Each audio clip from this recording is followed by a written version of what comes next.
ایک ہمدرد انسان، ایک نیک انسان ہے۔ تو جاتے جاتے کوئی خاص میسج دینا چاہتے ہو ہمارے جو ویورز ہیں، خاص کر جو اس چینل کے مادھیم سے آپ کو ابھی دیکھ رہے ہوں گے؟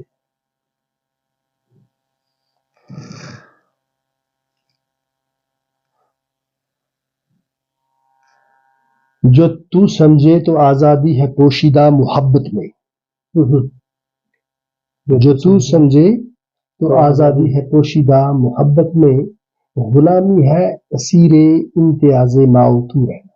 علامہ اقبال کا شعر ہے، جو تو سمجھے تو آزادی ہے پوشیدہ محبت میں، وہ انسانوں کو کہتے ہیں، قوموں کو کہتے ہیں کہ انسان کی آزادی جس میں وہ گرو کر سکتا ہے۔ Freedom at the end of the day is what?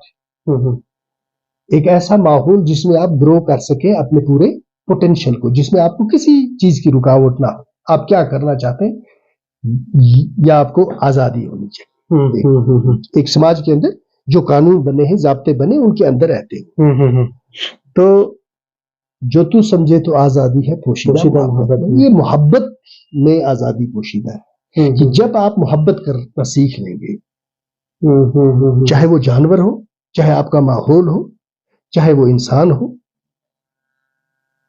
چاہے وہ یہ کائنات، دیکھیں نا ماحول، اب اوزون سے بھی آپ کو محبت ہونی چاہیے نا، آپ کو گلیشیئر سے بھی محبت ہونی چاہیے نا، تبھی تو آپ یہ ہیومینٹی سروائیو کرے گی، ورنہ nature's fury will eat you. یہ کہانیاں تھوڑا چلیں گی نیچرز فیوری کے سامنے۔ تو پہلی بات یہ ہے کہ محبت کرنا سیکھو، اور بچے کی تربیت محبت کی بنیاد پہ کرو۔ اس کو محبت دیتے ہو، اس کو محبت سکھاؤ، اس کو نفرت مت سکھاؤ۔ آپ چھوٹے بچوں کو کسی میدان میں چھوڑ دو، وہاں ہر رنگ کے بچے، ہر مذہب کے بچے ہوں گے، وہ ایک دوسرے کے منہ سے نکال کے کھائیں گے۔ وہ محبت سکھاؤ آپ انسانوں کو کہ بڑے ہو کے اس محبت کے رتبے کو پہنچے۔ جو تو سمجھے تو آزادی ہے پوشیدہ محبت میں، غلامی ہے اسیر امتیاز ماؤ۔ اسیر ہوتا ہے قید، غلامی ہے۔ غلامی کیا ہے؟ غلامی یہ ہے کہ جب انسان میں ہوں اور تو ہے، میرا نظریہ اور تیرا نظریہ میرا درست ہے اور ادرنگ بولتے ہیں۔ تو یہ میں اور تو کرنا، یہی غلامی ہے جس سے فاصلے بڑھتے ہیں، نفرتیں بڑھتی ہیں، اور انسان سے کٹتا ہے، اور انسان کا دشمن ہو جاتا ہے۔ تو اس اقبال کو فالو کرنا چاہیے، اس اقبال کو فالو کرنا چاہیے، یہ اقبال ہمارا ہیرو ہونا چاہیے۔ صدمہ آ جائے ہوا سے گل کی پتی کو اگر، صدمہ آ جائے ہوا سے گل کی پتی کو اگر، اشک بن کر میری آنسو سے ٹپک جائے اثر۔ یہ ہے علامہ اقبال۔ گل کی پتی کو بھی اگر تکلیف پہنچے تو میں مسلمان ایسا ہونا چاہیے کہ میری آنکھوں سے خون ٹپک جانا چاہیے۔ تو یہ خون خرابہ کیسا یار؟ خون خرابہ کیسا؟ یہ نفرت کیسی؟ یہ بندوق کیسی؟ یہ کیسا نظریہ ہے جس کو آپ انفورس کرنا چاہتے ہیں ساری دنیا میں؟ اگر آپ یہ کہیں گے کہ آپ کے پرافٹ کے بارے میں کوئی بات کرے گا، بلیسفیمی ہو جائے گی۔ آپ جب کسی کے بارے میں بات کرتے ہیں تو اگر وہ بھی یہی قانون بنا دے امریکہ میں کہ جو حضرت عیسیٰ کو اللہ کا بیٹا نہیں مانے گا، اس کے خلاف ہم بلیسفیمی لا کے تحت کاروائی کریں گے اور واجب القتل ہوگا۔ What will happen to Muslims living in USA؟ اگر ہندوستان کل یہ قانون بنا دیتا ہے کہ یہاں جو بھی بت پرستی کے خلاف بولے گا، بلیسفیمی لاز اس پر لاگو ہوگا۔ What will happen to Muslims in India؟ Therefore آپ مسلمان ہیں، فوکس کریں اپنے اسلام پر۔ آپ کو کسی نے ٹھیکیدار نہیں بنایا ہے اس چیز کا کہ دوسرے کیا کرتے ہیں۔ جس دن آپ ڈاکٹر بنیں گے، مریض آپ کے پاس آئے گا، شرط یہ ہے آپ ڈاکٹر بنیں۔ آپ ڈاکٹر نہیں ہیں تو آپ کے دروازے میں کوئی ڈاکٹر تو بنے نا یار، پرویز صاحب بن جاؤ پہلے۔ برابر پرویز صاحب بنو گے تو کئی لوگ آپ کے پاس آئے۔ کہ حضرت دعا کریں، جس دن اس طرح کی امت ہوگی سب کھڑے۔ یہ فطری عمل ہوتا ہے. میں نے 6 بار نام لیا ان کا. وہ مجھے ووٹ ڈالنے والے آدمی ہیں، لیکن سپنے میں بھی جب مجھے کبھی یہ ان کی شکل سامنے آتی ہے تو میں بیٹھ جاتا ہوں. میں اللہ کو حاضر ناظر یا لطیف صاحب تھے یا آپ کے گاؤں کے رزاق صاحب تھے. تو محبت، وہ رزاق صاحب محبت، وہ ایک مینار تھے محبت کا. تو بس یار میں اگر اپنا کوئی پیغام دوں تو میری کون سی کیپیسٹی ہے پیغام. لہٰذا یہی ہے کہ اب بس اب تیاری ہے انسان اپنی زندگی کے آخری فیز میں ہونے. I'll be 59. یہ جو ہے 14 نومبر کو میں 14 نومبر 14 نومبر کو ہو جاؤں گا. اس کے بعد جو دن ہے یہ بونس ہے. تو بس جانا ہے ساتھ. کچھ نہیں نکلتا 20 سالوں. مجھے یاد پڑتا ہے 1990 میں میری شادی ہوئی، پتہ ہی نہیں چلا. تو لاسٹ ایئر میری بیٹی کی شادی. جب ان 30 سالوں کو کچھ نہیں نکلا تو آئندہ پتہ نہیں کتنا ہے اس کو کیا نکلے گا. تو یہی ہے جو یار دوست ہیں، کسی کے ساتھ کبھی انسان کو زیادتی ہو جاتی ہے، غصہ کر جاتا ہے، فرق ٹوٹ ہوتا ہے، انسان کی اپنی کمزوریاں ہوتی ہیں. تو اللہ تعالیٰ موقع دے اسے انسان درگزر کروا لے. دیکھیں گے آگے اللہ نے کیا رکھا ہوگا، مقدر میں کیا ہوگا. تو میں آپ کا مشکور ہوں اور آپ کے دعا گو ہوں کہ پروردگار کرے آپ کے ذریعے سے جو کام ہے وہ سب کے لیے ہندو، مسلمان، سکھ، عیسائی سب کے لیے خیر کا باعث بنے. خیر کا باعث بنے.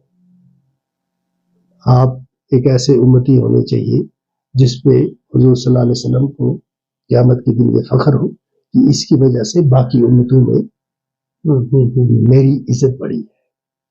ہماری کوشش یہی ہونی چاہیے. جے پترے کی طرح جس نے کراچی میں ایک انگریز کا پرس واپس کر دیا جیب کاٹ کے، تو اس کو پکڑا بعد میں اس نے، جس نے وہ بھیجا تھا نا جیب کاٹنے، جو باز تھا کہ تم نے اس میں ڈالر تھے تم نے کیوں واپس کیے.